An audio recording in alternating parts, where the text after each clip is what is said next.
Hello friends, welcome back to my channel again. So today we will be focusing on a subtopic.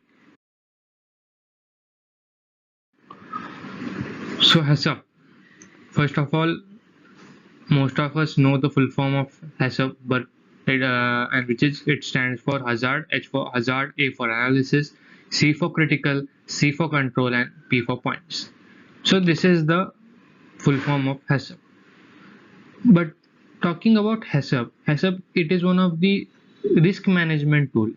It is it helps us, or it is used to manage the risk, to counter the risk, and to avoid the risk related to anything. But here we will be focusing on food safety risk.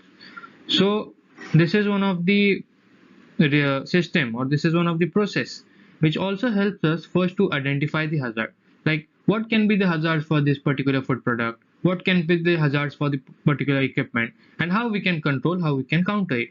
So this is all about HACCP, layman's language. So let us start focusing upon other factors, or let us understand this HACCP in more detail. So HACCP, as I earlier told you, if we talk about food technology or food production related issues, so it has got a set of principles, 7 set of principles, which help us to control, counter, and avoid the risk or any of the hazards. And HACCP is not enforced or regulated by any single organization or anything else. It is widely practiced nowadays, and it is one of the best certifications you need for your food processing business or food processing industry, so that you can say to, or you can come out with good and safety hygienic products. So this is all about some brief information about HACCP, and these HACCP principles they are codified, or we can say that they are referred, or they are taken from some of the basic principles, or in a set of documents called Codex Elementaris, and that is the book of food. And this is done with the help of this is done by Food and Agriculture Organization of the United Nations. Okay, so next, moving to the next slide, hazard. So what are hazard, so hazards mainly they are classified into three parts or three types, that is biological, chemical, and physical. So biological hazard are those uh, which are which come from, or which are caused due to microorganisms, or anything related to microorganisms, or any other organism. Chemical are those which are mainly related to toxin formation in the food by the chemical compounds which are added intentionally or unintentionally into it, like we have also additives and all.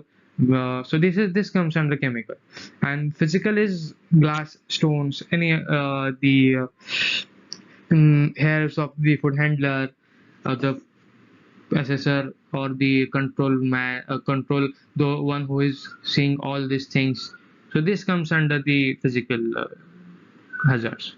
And critical control point is that it is the particular point in the entire production chain where uh, there is a likely occurrence of hazard, and then action is taken to prevent that hazard, and anything can be done. So that is about CCP. So here you can see there are 7 principles. I have mentioned about 7 principles of HACCP. The first is to conduct a hazard analysis, and then this hazard analysis is done with the help of various. It is firstly the hazards are identified.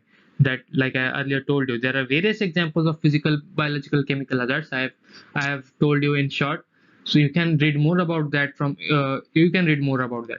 So first these hazards are identified, and then they are identified, and then its analysis is done, and then we can say, and then the flow diagram is, or the process chart is done with the help of the analysis, and then the hazards are identified. And then comes the second point, is critical control point. Then it is critical limits. Fourth is to establish a system to monitor and control the CCPs. Next is corrective actions. See, here are you need to you need to think about, or you can say that one of these all seven principles are in the entire sentence. So but the crux of one each principle is between 2 to 3 words. Like uh, if we say here, yeah, if we say the first is the conduct of hazard analysis. So here you can say, barring this for both PRPs and food stages in flow diagram of the selected product or processes, you can mainly focus on this point, that is hazard analysis. Okay, so this is what you should know about the first principle. Here it is a very short thing, determine critical control points. So this is also, you can know about this. You can remember it very easily. Here it is critical limits. See, these are the critical limits. Next, you can see you have already identified, you have determined the CCPs. So the fourth principle, you can say that system to monitor the control and control the CCP. This is one of the main thing. Here it is corrective action. You just need to, for knowing basics of HACCP, here you need to know about the main sentences, so main words, crux. So here in the fifth principle, the crux is corrective actions, and here other things are, you can know this, but the main crux is corrective action. Next, here you can say is for verification, whether to confirm this is done, this is the HACCP system is working properly or not. So here you have this verification. And next, for the seventh principle, you can say this documentation. So documentation is one of the main crux for the seventh principle. And I will explain about all these things in the coming slides. But I want to tell you that these are the words or which you should know related to each principle. So the first principle, that is conduct of hazard analysis, and hazard analysis is done with the help of a risk assessment. So friends, let me tell you about what is risk assessment. Risk assessment is thing that risk or hazard. Let us know about that. Risk is that there might be chances, like anything might happen, and anything which has happened might lead to any injury with respect to human health. This is, it might happen or it might not happen, but here we are focusing about what can be the risk about that. And hazard is, it is confirmed that the risk that there is a risk to, or there is a harm to, there is confirmed harm to the human health. So here it is hazard is, it is confirmed, like things are very dangerous for this. And risk is like we are countering, we are knowing that whether if this thing happens, whether it is risky for the human health or not. So this is done. So firstly, risk assessment is done based on the biological, chemical and physical types, and then it is considered, yes, this risk is harmful, and then it is said that this is hazard. So risk value is so there is a, during the risk assessment, there are value for everything, for every assessment. So here risk value is based on the scale of 1 to 3, where it is obvious that 1 is lowest and 3 is the highest.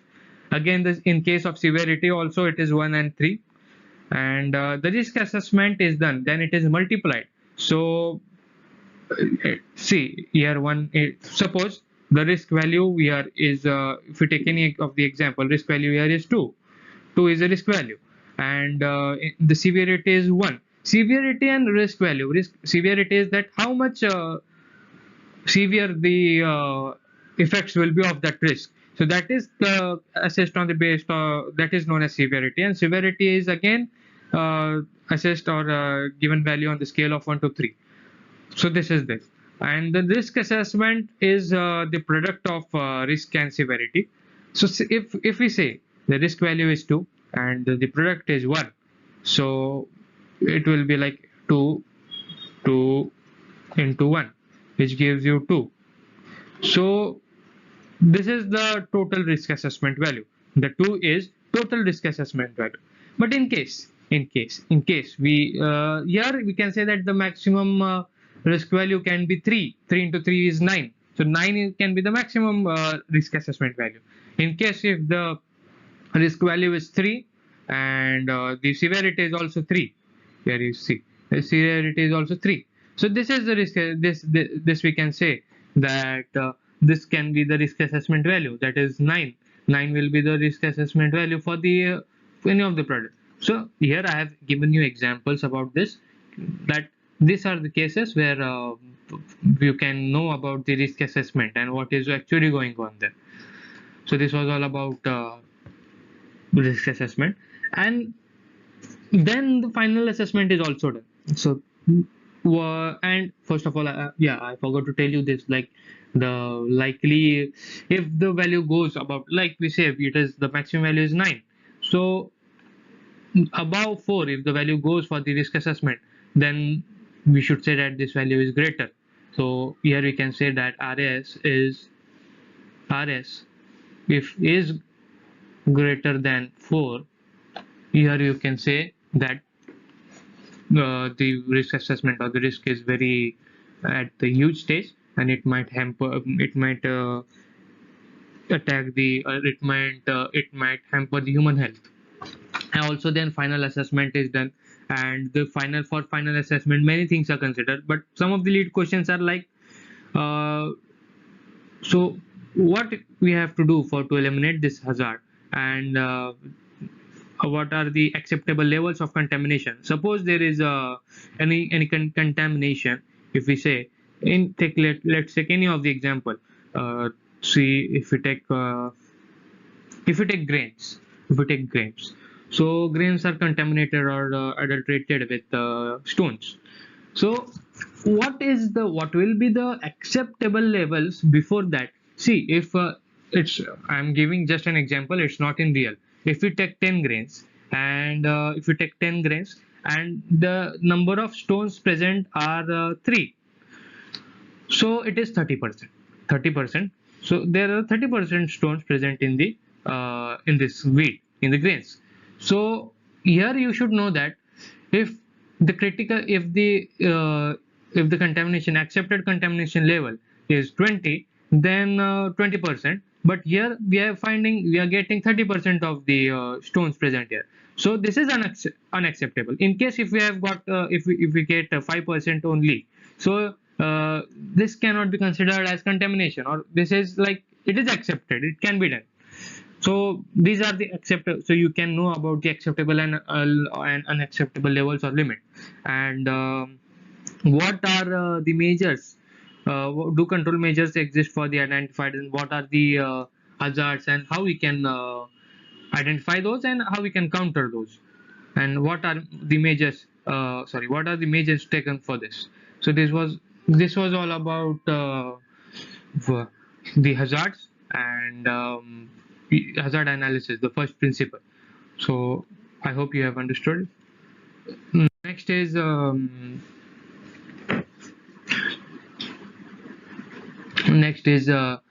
this is a step at which next is to determine the critical control points. Determine critical control points, that is CCPs. So here in this step, it is necessary, or this step involves like what can be done, what controls can be used in order to avoid the food safety hazards. The food safety hazards, which have been already we have discussed about this food safety hazards in the previous slide, in the previous principle, at an acceptable level. So this is the thing about critical control points. So here the complete identification is done for the critical control point, and it is one of the these are the fundamentals. So what are the hazards can take place? It can take place in the thermal process, retention of holding time, environmental conditions, chilling, testing ingredients, and product formulation. This can, like thermal process, it can lead to physical hazard, and here chilling also physical hazard. But the testing of ingredients, like ingredients are used, these additives contain some chemicals or the toxins or chemicals which are toxic in nature. So this can come in chemical hazards. So these are the examples of that. And then which thermal process should be given to that particular product, or above what by which we can avoid the burn to the product. So that is critical control point, that if this value goes, if they suppose for this let us take an example, there is value of 7, like 4. So 4 is the critical control, like above 40 degrees Celsius, Above 40 degrees Celsius, let's take example of 40 degrees Celsius. Above 40 degrees Celsius, here if the product is exposed above 40 degrees Celsius, so then there is a harm to the texture, there is a harm to physical attributes of that product. So here the critical control point is 40 degrees Celsius. Above that you can't go. So this is all about critical control point. So moving to the next slide, here it is all I have told you about the critical control point. Now let's move to the other slide. There is the third established, like it is all related to the critical control point, the critical limit up to which it can be we can control this, or decision tree, like critical limit is an observation like what is the temperature, time, humidity, moisture content, concentration level. So above that it is not able to, these are the limit sets, like and these are go hand in hand, they go hand in hand with what is called as CCP. So these the limits go hand in hand and with the critical limits. And, so critical limit is that this is the maximum or minimum value of any of the hazard must be controlled at a CCP. This is all about critical limit. You can read it afterwards. Fourth principle is like to establish a monitoring procedure. There is everything is set now. Hazard are analyzed, then the CCPs are identified, then limit is set. Everything is done, but now turn comes for to monitor it, whether these all things are going on as per the mentioned standards or not. So this is done in the fourth principle. Here there are various sequences and observational measurements where you can see whether the CCP is under control or not. Here you can monitor it, and it also tells about the and based on this, then here comes the fifth, corrective actions. If anything goes wrong, if anything is taken, like suppose 50 degrees Celsius, the temperature CCP is for 40 and temperature goes for 60. So 60, the temperature goes for 60. So what are the corrective actions? So what should be done to bring back the temperature to 40 or to that CCP, so that the product is not harmed? So these are done with the help of we have to establish corrective actions before the product is before all the processing actually goes on, and then by trial methods, and then the corrective actions are taken and they are established. So in case during the actual processing, if these things happen, which I have told you, so these things happen, then if they happen, then what can it will be easy for the food business operator or any technician there to control, to come back to the normal stage. So these are the corrective action questions. You can go through this. Next is verification procedure, and here it is like in after monitoring, here we have to check whether all things are going on properly. Then there are types of verification and validation. These are based on scientific related things, technical things. And ongoing is like what is the activity, and the assessment is that procedures record. So what is done, what is actually the things, what actually is what are the basic things or the basic principles, what actually is going on, and based on that the assessment is done, and then the verification is done whether it is going according to standards, and then if not, then there is some advice given to go according to the standards. And there the record keeping is done, that what are the CCPs, what are the CCPs we have monitored, what are the critical limits, and what needs to be done to keep the product processing go in a safe way, and how to pack the things, and when is the equipment, the maintenance of equipment is done, and this all which is related to CCP, its documents are taken, and the everything is mentioned in those documents. So why is HACCP important for food industry? So HACCP is important for, why HACCP is important? Like it is one of the basic things. Like why HACCP is important? Because food is that commodity which is consumed by everyone, every human, and if any up and down goes there, if anything goes up and down, and which is directly related to the health of the human, and it may also lead to adverse effect, it may also lead to death if the toxins or anything which has been consumed by the by consuming the food, then it may lead to any of the adverse effect. So in order to avoid that, HACCP is necessary. In order to make the food safe, please pardon me for my handwriting. Like this is I'm doing this for the first time. So to check whether the food is safe or not, and also HACCP is also important to make the product of desired level, so that it can desired level I can say, so that it can attract the customers. It can attract the customer, and ultimately there is a the company or the organization gets profit. So this can be the another factor for what we say is why HACCP. These are the main. There are various things, but to cut short, some of the important I have mentioned this. And HACCP plan is required when these are some standards like IFS, International Food Feature Standards, Safe Quality Food, and we have Food Safety System certification and brand reputation compliance. And these are the certifications. So during, if we have to take this type of certifications, here I have told you, if you have to take this type of certification, then HACCP is necessary, and then HACCP is carried out. Here is the how the HACCP plan is developed. The process flowchart. The HACCP team. We have to assemble the HACCP team, and the HACCP team is it may comprise of technicians. It may comprise of researchers. It may comprise of auditors, and then we have to tell about the food and distribution, which class of food, which class of consumers, like whether it is children, whether it is adults, whether they are youngsters, old age people. So this is told to the what we call to the told to the HACCP team, and then also the intended use, for what thing it is done, for what things the like suppose if we take toffee, and toffee is used to take for what we can say, for for eating purpose, for enjoying, for like children love to eat toffee, then yeah, that is intended. What is the intended use of the toffee? To eat, to especially the children, as I told you.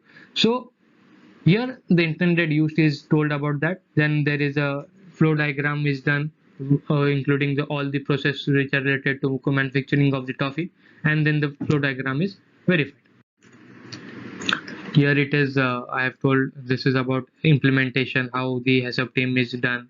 This it consists of food safety experts, assistants, and all.